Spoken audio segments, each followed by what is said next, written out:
ओम श्री कृष्णाय नमः। नमस्कार आप सभी भगवत भक्तों को। आज इस वीडियो में श्रीमद् भगवत गीता का 6वां अध्याय सुनाने जा रहे हैं। 6वें अध्याय के पढ़ने से मनुष्य भगवान विष्णु के सायुज्य को प्राप्त कर लेता है।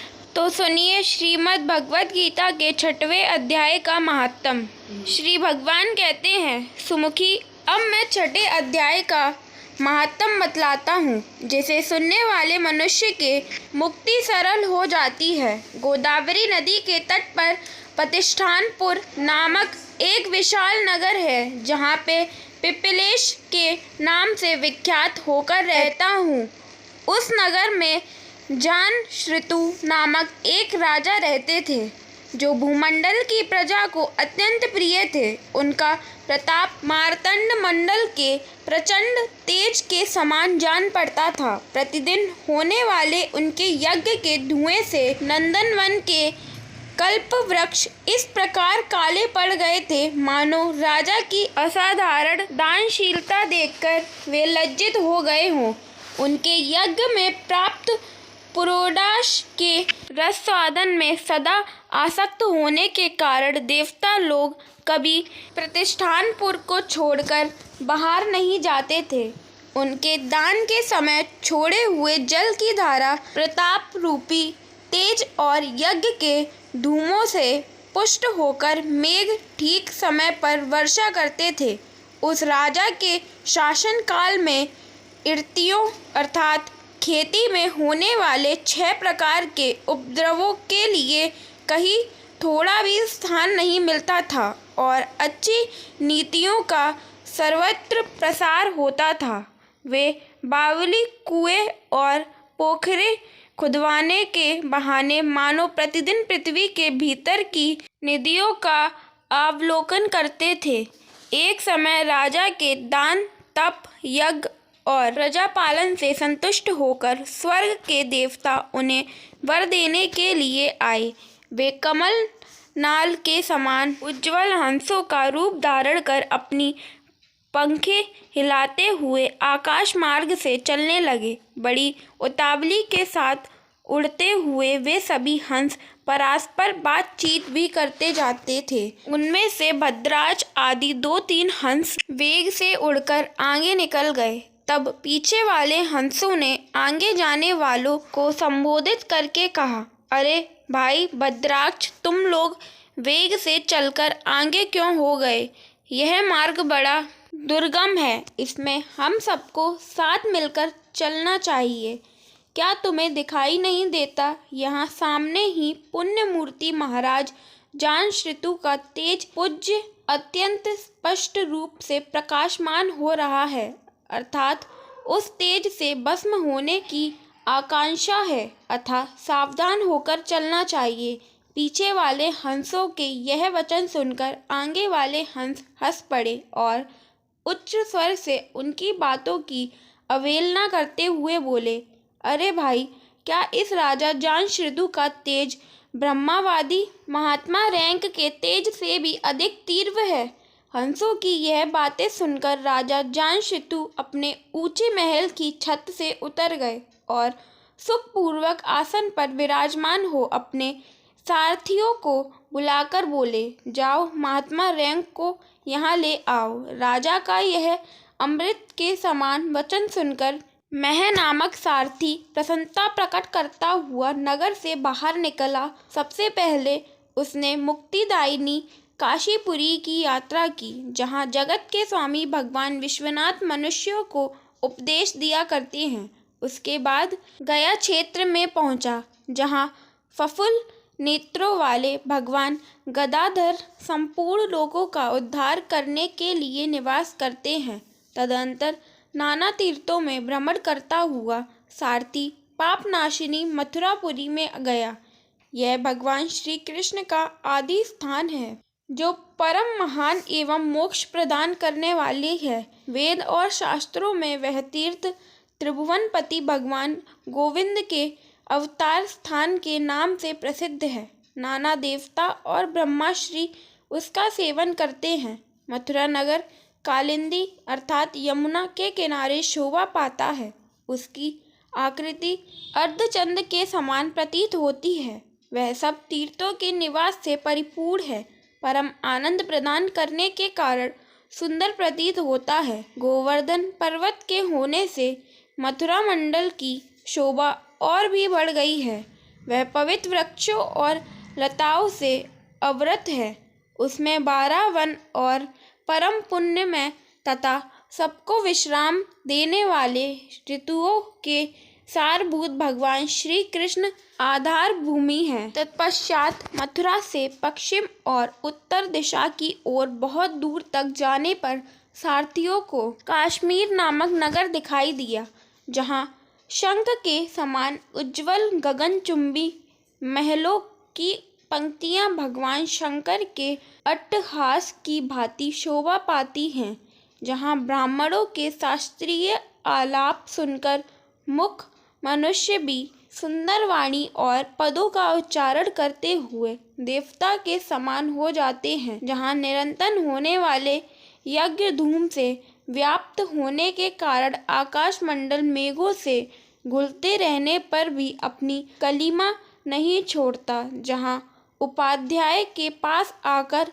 छात्र जन्मकालीन अभ्यास से ही संपूर्ण कलाएं स्वार्थ पढ़ लेते हैं, तथा जहाँ मणिकेश्वर नाम से प्रसिद्ध भगवान चंद्रशेखर देहधारियों को वरदान देने के लिए नित्य निवास करते हैं। काश्मीर के राजा माणिकेशेन दिग्विजय समस्त राजाओं को जीतकर भगवान शिव का पूजन किया करता था, तभी से उनका नाम माणिकेश्वर हो गया था। उन्हीं के मंदिर के दरवाजे पर महात्मा रैंक एक छोटी सी गाड़ी पर बैठे अपने अंगों को खुजलाते हुए वृक्ष की छाया का सेवन कर रहे थे। इसी अवस्था में सारथी ने उन्हें देखा। राजा के बताए हुए भिन्न भिन्न चिन्हों से उसने शीघ्र ही रैंक को पहचान लिया और उनके चरणों में प्रणाम करके कहा, ब्राह्मण, आप किस स्थान पर रहते हैं? आपका पूरा नाम क्या है? आप तो सदा स्वच्छानंद विचार वाले हैं, फिर यहाँ किस लिए ठहरे हैं? इस समय आपका क्या करने का विचार है?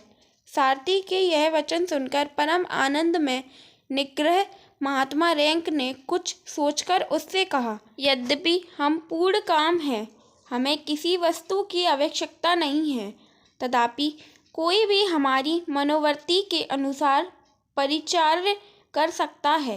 रैंक के हार्दिक अभिप्राय को आदरपूर्वक ग्रहण करके सारथी धीरे से राजा के पास चला आया। वहां पहुंचकर राजा को प्रणाम करके उसने हाथ जोड़कर सारा समाचार निवेदन किया। उस समय स्वामी के दर्शन उसके मन में बड़ी प्रसन्नता थी। सारथी के वचन सुनकर राजा के नेत्र आश्चर्य से चकित हो उठे। उनके हृदय में रैंक का सत्कार करने की श्रद्धा जागृत हुई। उन्होंने 2 खच्चरियों से जुती हुई एक गाड़ी लेकर यात्रा की, साथ ही मोती के हार, अच्छे अच्छे वस्त्र और एक सहस्त्र गौएं भी ले ली। काश्मीर मंडल में महात्मा रैंक जहाँ रहते थे, उस स्थान पर पहुंचकर राजा ने सारी वस्तुएं उनके आगे निवेदन कर दी और पृथ्वी पकड़कर साष्टांग प्रणाम किया। महात्मा रैंक अत्यंत भक्ति के साथ चरणों में पड़े हुए राजा जामशितु पर कुपित हो उठे और बोले, रे शूद्र, तू दुष्ट राजा है, क्या तू मेरा वृतांत नहीं जानता?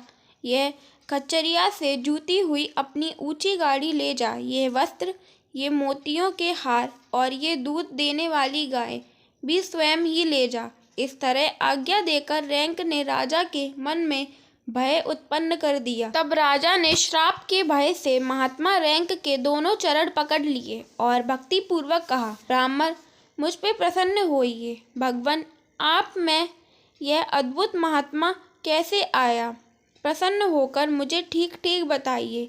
रैंक ने कहा, राजन, मैं प्रतिदिन गीता के 6ठे अध्याय का जाप करता हूँ। तेजो राशि देवताओं के लिए भी दुस्सह है।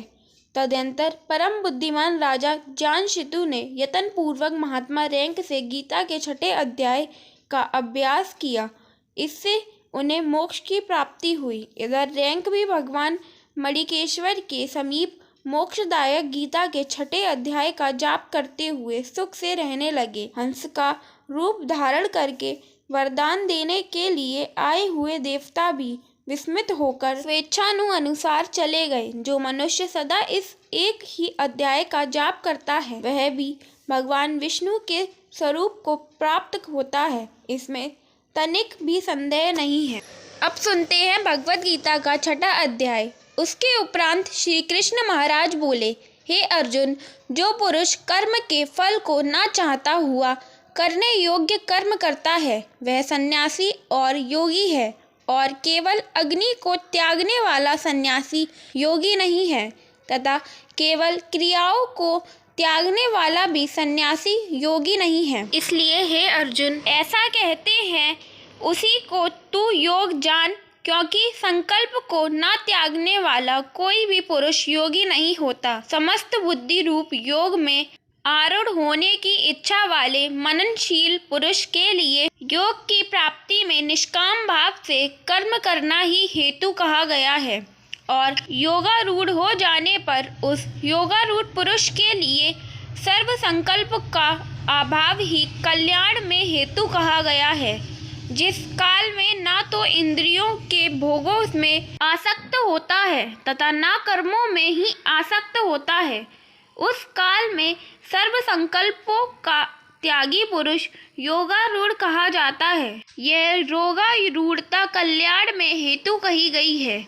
इसलिए मनुष्य को चाहिए कि अपने द्वारा अपना संसार समुद्र से उद्धार करे और अपने आत्मा को अधोगति में ना पहुँचावे, क्योंकि यह जीवात्मा आप ही तो अपना मित्र है और आप ही अपना शत्रु है, अर्थात और कोई दूसरा शत्रु या मित्र नहीं है। उस जीवात्मा का तो वह आप ही मित्र है कि जिस जीवात्मा द्वारा मन और इंद्रियों सहित शरीर जीता हुआ है, और जिसके द्वारा मन और इंद्रियों सहित शरीर नहीं जीता गया है, उसका वह आप ही शत्रु के सदृश शत्रुता में बरतता है। हे अर्जुन, सर्दी, गर्मी और सुख दुख आदि में तथा मन और अपमान में जिसके अंतःकरण की वृत्तियाँ अच्छी प्रकार शांत हैं, अर्थात विकार रहित है, ऐसे स्वाधीन आत्मा वाले पुरुष के ज्ञान में सच्चिदानंद परमात्मा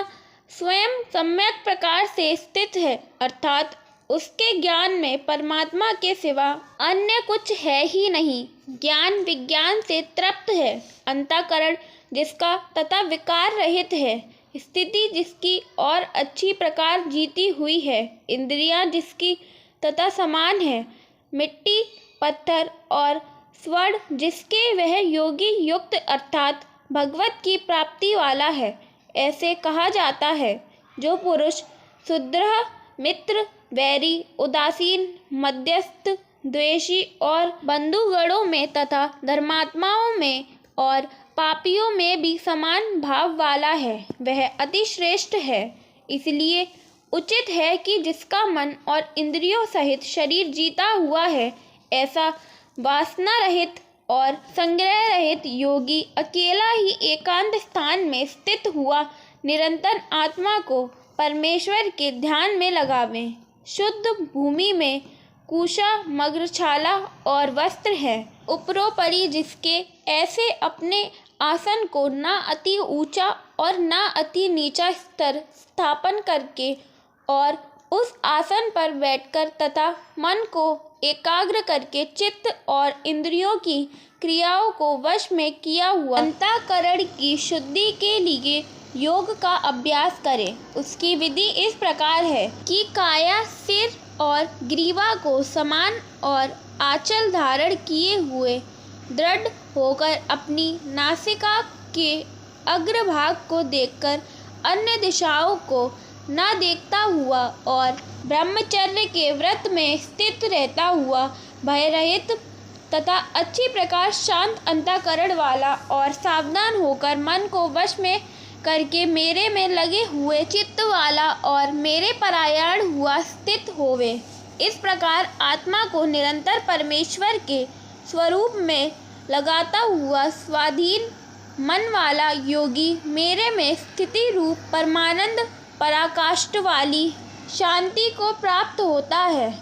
परंतु हे अर्जुन, यह योग ना तो बहुत खाने वाले का सिद्ध होता है और ना बिल्कुल ना खाने वाले का, तथा ना अति शयन करने के स्वभाव वाले का और ना अत्यंत जागने वाले का ही सिद्ध होता है।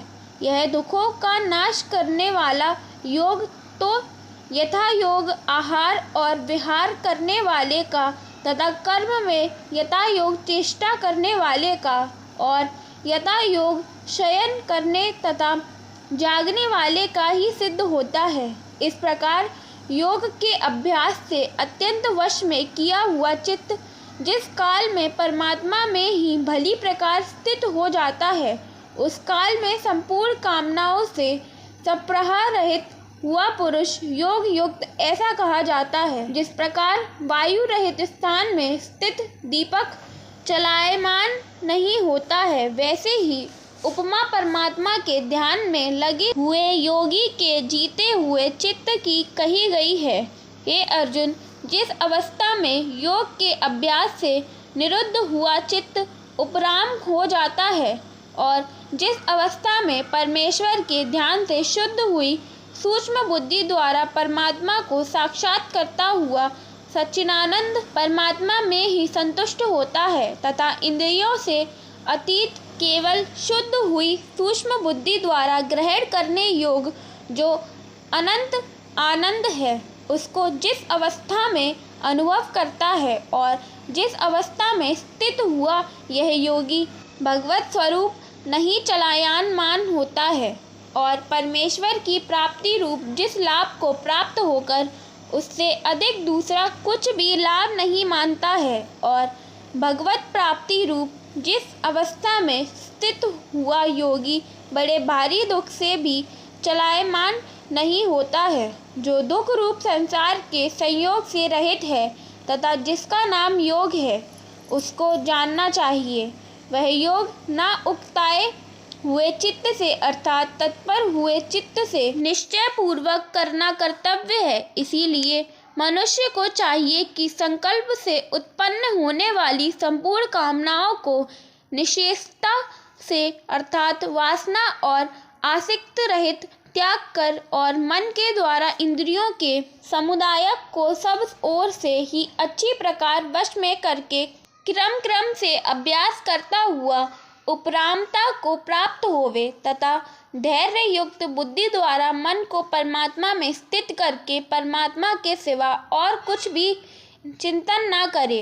परंतु जिसका मन वश में नहीं हुआ हो, उसको चाहिए कि यह स्थिर ना रहने वाला और चंचल मन जिस जिस कारण से सांसारिक पदार्थों में विचरता है, उससे रोककर बारंबार परमात्मा में ही निरोध करे, क्योंकि जिसका मन अच्छी प्रकार शांत है और जो पाप से रहित है और जिसका रजोगुण शांत हो गया है, ऐसे इस सच्चिदानंद ब्रह्मा के साथ एक ही भाव हुए योगी को अति उत्तम आनंद प्राप्त होता है।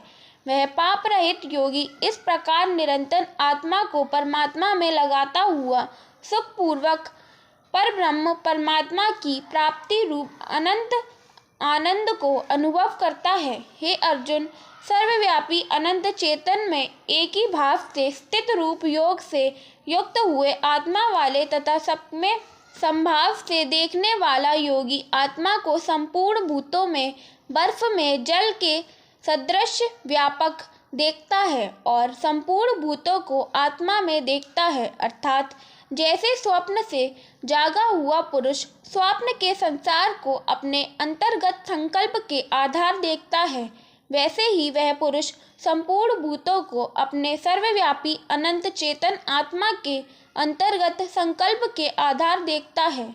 जो पुरुष संपूर्ण भूतों में सबसे आत्मा रूप मुझ वासुदेव को ही व्यापक देखता है और संपूर्ण भूतों को मुझ वासुदेव के अंतर्गत देखता है, उसके लिए मैं अदृश्य नहीं होता हूँ और वह मेरे लिए अदृश्य नहीं होता है, क्योंकि वह मेरे में एक ही भाव से स्थित है। इस प्रकार जो पुरुष एक ही भाव में स्थित हुआ संपूर्ण भूतों में आत्म रूप से स्थित मुझ सच्चिदानंद वासुदेव को भजता है, वह योगी सब प्रकार से बरतता हुआ मेरे को ही बरतता है, क्योंकि उसके अनुभव मेरे सिवा अन्य कुछ नहीं है। हे अर्जुन, जो योगी अपनी सादृश्यता से संपूर्ण भूतों में सम देखता है और सुख अथवा दुख को भी सब में सम देखता है, वह योगी परमेष्ठ माना गया है। इस प्रकार भगवान के वाक्यों को सुनकर अर्जुन बोले, हे मधुसूदन, जो यह ध्यान योग आपने समस्त भाव से कहा है, इसकी मैं मन के चंचल होने से बहुत काल तक ठहरने वाली स्थिति को नहीं देखता हूँ, क्योंकि हे कृष्ण, यह मन बड़ा चंचल और प्रमथन स्वभाव वाला है तथा बड़ा दृढ़ और बलवान है, इसलिए इसका वश में करना मैं वायु की भांति अति दुष्कर मानता हूँ। इस प्रकार अर्जुन के पूछने पर श्री कृष्ण भगवान बोले, हे महाभाव, निसंदेह मन चंचल और कठिनता से वश में होने वाला है, परंतु हे कुंती पुत्र अर्जुन, अभ्यास अर्थात स्थिति के लिए बारंबार यत्न करने से और वैराग से वश में होता है। इसलिए इसको अवश्य वश में करना चाहिए, क्योंकि मन को वश में न करने वाले पुरुष द्वारा योग दुष्पाय है, अर्थात प्राप्त होना कठिन है, और स्वाधीन मन वाले प्रत्यनशील पुरुष द्वारा साधन करने से प्राप्त होना सहज है। यह मेरा मत है। इस पर अर्जुन बोले, हे कृष्ण, योग से चलायमान हो गया है मन जिसका, ऐसा शिथिल यत्न वाला श्रद्धा युक्त पुरुष योग की सिद्धि को अर्थात भगवत साक्षात्कार को ना प्राप्त होकर किस गति को प्राप्त होता है। हे महाभायो, क्या वह भगवत प्राप्ति के मार्ग में मोहित हुआ आश्रय रहित पुरुष छिन्न भिन्न बादल की भांति दोनों ओर से अर्थात भगवत प्राप्ति और सांसारिक भोगों से भ्रष्ट हुआ नष्ट हो तो नहीं हो जाता है।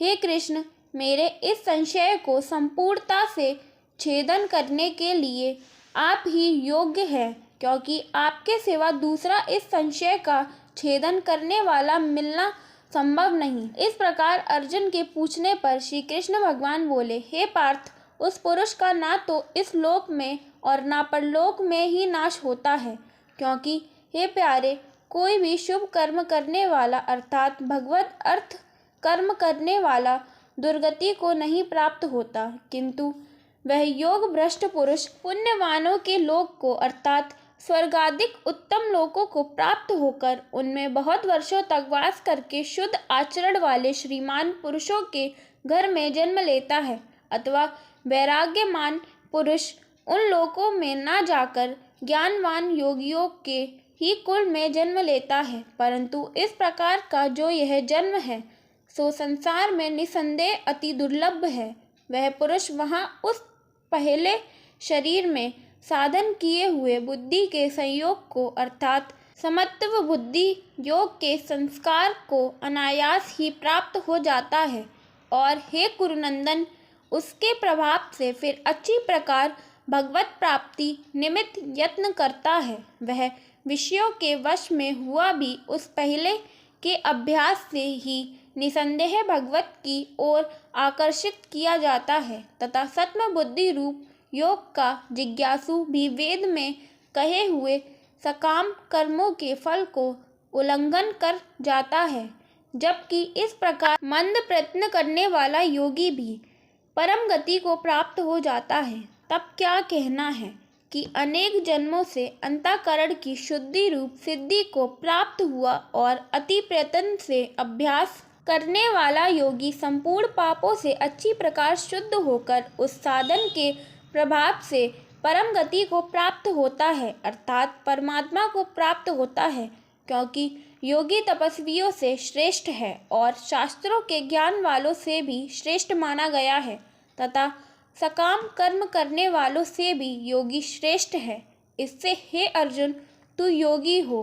हे प्यारे, संपूर्ण योगियों में भी जो श्रद्धावान योगी मेरे में लगे हुए अंतरात्मा से मेरे को निरंतर भजता है, वह योगी मुझे परम श्रेष्ठ मान्य है। तो ये 6वां अध्याय पूर्ण होता है। ओम नमो भगवते वासुदेवाय नमः। जय श्री हरि, जय श्री कृष्ण।